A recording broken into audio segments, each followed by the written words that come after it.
बर्फबारी के कारण हरे भरे पेड़ सफ़ेद दिख रहे थे। वह सर्दियों का दिन था। बर्फबारी होते ही जंगल बर्फ से ढक गया। जानवर, जिन्होंने सर्दी के आगमन से पहले भोजन जमा कर लिया था, खुशी से घर में बैठे थे और भोजन कर रहे थे। जिन लोगों ने कोई व्यवस्था नहीं की थी, वे भोजन की तलाश में ठंड से कांप रहे थे। लोमड़ी अपना भोजन मोटे खरगोश और गोल चुकुर से प्राप्त करती थी। सर्दी आने से पहले वह रोटी के टुकड़े इकट्ठा करती थी, जो सर्दी के दिनों में काम आते थे, जब खाने के लिए कुछ नहीं होता था।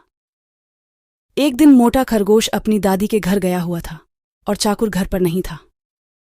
उस रात लोमड़ी और उसके पति लोमड़ी ने रात में बासी टुकड़े खाए।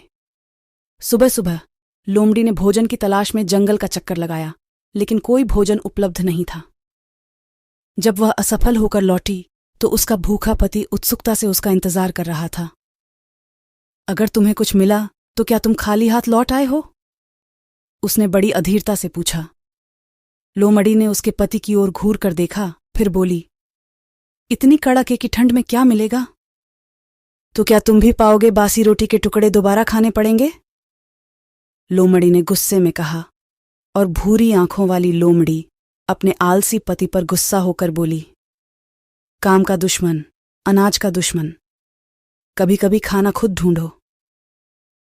इतना कहकर लोमड़ी ने डिब्बे में से बासी रोटी के टुकड़े निकाले और लोमड़ी के सामने रख दिए और बोली, जब तक खाना नहीं बन जाता व्यवस्था कर दी।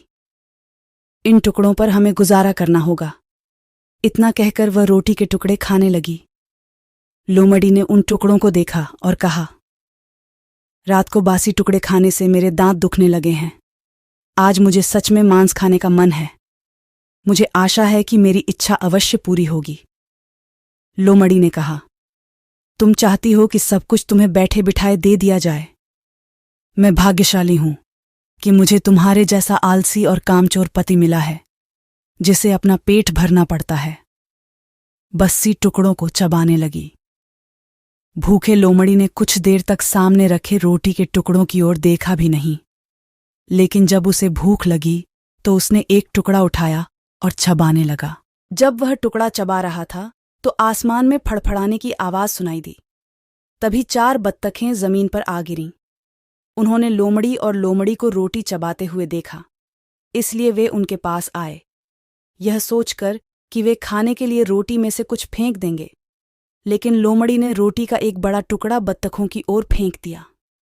चारों बत्तखों को ब्रेड के एक टुकड़े पर लपेट दें।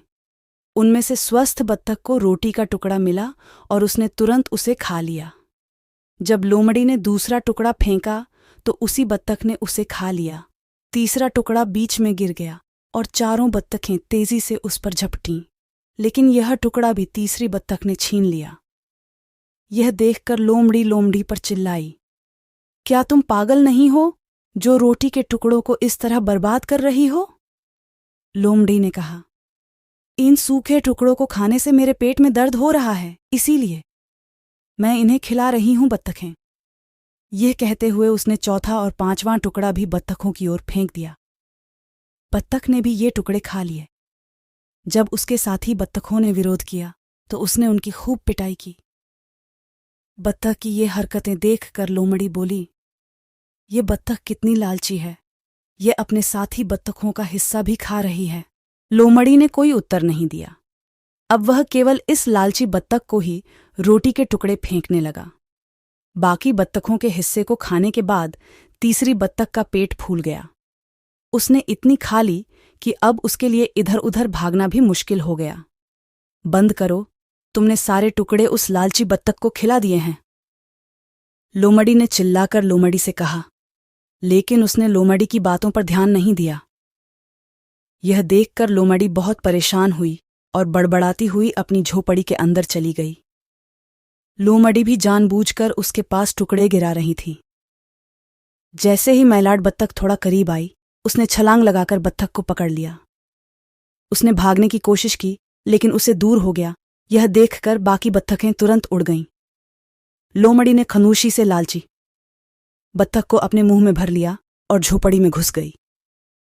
उसने बत्तख को नोच डाला और उसका मांस लोमड़ी को दे दिया। मैं एक चोर और चोर हूं, लेकिन मैं इतना मूर्ख नहीं हूं कि अपना सारा खाना ऐसे किसी को खिला दूं। अब आप समझ गए होंगे कि मैं इस लालची बत्तख को सारा खाना क्यों खिला रहा था।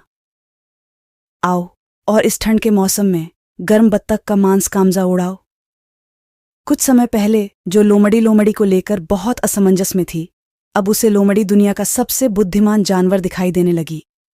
उसने कहा, तुम सचमुच बहुत चतुर हो, मुझे तुम पर विश्वास है। स्वादिष्ट बत्तख के मांस की दावत।